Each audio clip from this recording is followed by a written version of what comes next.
Alright, I just picked up the Z Fold 8, unboxed it today, so these are going to be all of my first impressions of the new Samsung Z Fold 8.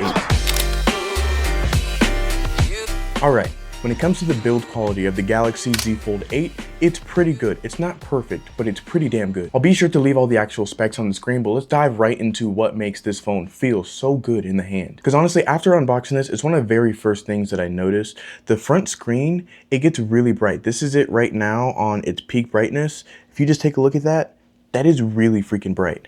It's really silky smooth. I believe these are at 120 hertz.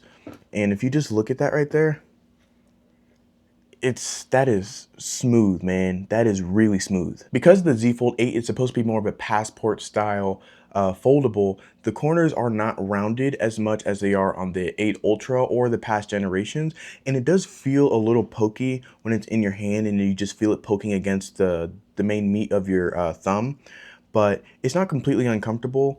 And another thing, it's really easy to just slide the phone down just a little bit. You don't even feel those corners anyway, so it's not the biggest deal, but it is something that's worth noting. Another thing is that they actually rounded the edges of each half of the foldable, which makes it a lot easier to just go ahead and crack this guy open. And another huge thing that contributes to how this feels when you're opening it up is actually the hinge. And Samsung did actually change a whole lot this year. I want you to take a look at something.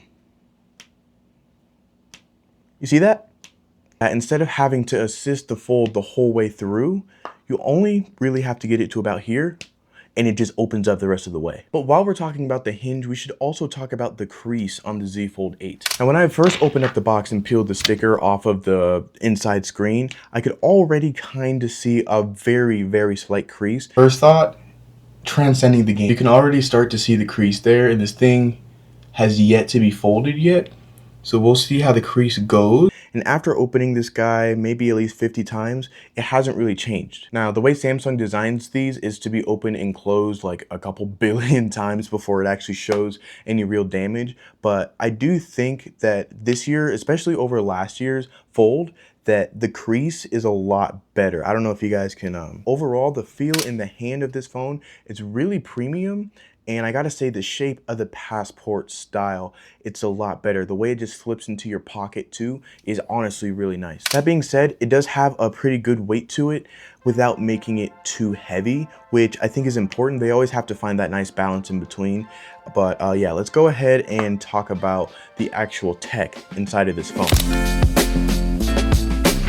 All right, now the cover screen is actually 5.5 inches from corner to corner, and it is an adaptive 120 hertz display, which means that when your phone is just sitting at one screen that's not really moving, the hertz is actually really low, but once you start watching videos or playing games, it can crank that all the way up to 120 hertz to give you the best experience. That being said, the actual inner display instead is 7.6 inches corner to corner, which is basically a tablet that fits in your pocket. It's absolutely ridiculous, but it also has the same adaptive 120 hertz technology. It does wired charging at 45 watts and then wireless charging at 20 watts. That being said, this phone is so thin, they literally did not have the space to put magnets for any MagSafe accessories or like charging or anything like that, so you're just gonna have to try to get it lined up properly or use a case. While we're talking about charging, the battery on the inside of the Z Fold 8 totals up to 4,800 milliamp hours, which, considering this phone is so impeccably thin, that's not too bad at all. My only problem with that is that I believe that if you're watching content with the full screen and maybe going 120 hertz, like I mentioned earlier,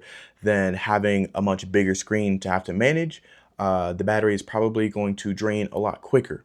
That being said, this guy is packing the Snapdragon 8 Elite Gen 5, which is a very powerful and efficient chip, if not the most powerful and efficient chip that is shipped with phones like these. Now, I literally just unboxed this phone earlier, so I haven't had a whole bunch of time with it, but I am planning on doing a bunch of videos on the Z Fold 8, how I set it up, a bunch of different things like that. But I do want to give my 2 cents on how it is to use it so far. I am mainly an Apple user. I'm recording on my primary phone right now. It's an iPhone 15, so I'm a little bit new to Android, but I have to say, this is pretty darn intuitive. But I do have to say, when you're watching content full screen on this guy, it feels absolutely amazing. Something that is worth mentioning though is the actual speakers. When this device is closed like this, you have a speaker on the bottom and also on the top. but because the speakers were both built into like the same folding half, when you unfold this phone, all of your audio is coming from the left side. It's a little weird. I don't know why they couldn't have just put one speaker on the other side. I don't know. I'm not in their design team or anything, but Samsung, come on. I feel like that has to be a semi-easy fix. But as a content creator, I absolutely have to mention the cameras that are on this guy. Now, if I'm being honest, the front camera is actually a little underwhelming. You can see it right there. I'll just hold it up to the camera, but I mean, it's just a bit grainy. It doesn't look that good. And I'm in a studio right now. Like, this is really well lit. It's just so grainy. I don't know what's going on here, but the actual back cameras, now that's where it gets a little crazy, because not only is the picture quality actually like really freaking good, but these cameras on the back can record in 8K, 30 frames per second, but it can also be log footage. Now you might have to plug up like external storage or something like that, but I mean, that's just freaking crazy. I mean, I'll go ahead and let you guys see the back cameras right there. This is just when you first boot up the camera app. There's a lot of like pro settings that you can dive into. I'm actually gonna make a video about that. So if you guys wanna go ahead and get subscribed so you can see that when it comes out, then go ahead. But yeah, that's kind of all of my first impressions for the Samsung Galaxy Z Fold 8. This guy is really cool. I really love the form factor, but if there's anything that you guys want to see me do with this phone particularly, then go ahead and drop it in the comments down below. I'll make whatever video that you want me to about this. But yeah, that's all for this one. I'll catch you guys in the next one. Peace.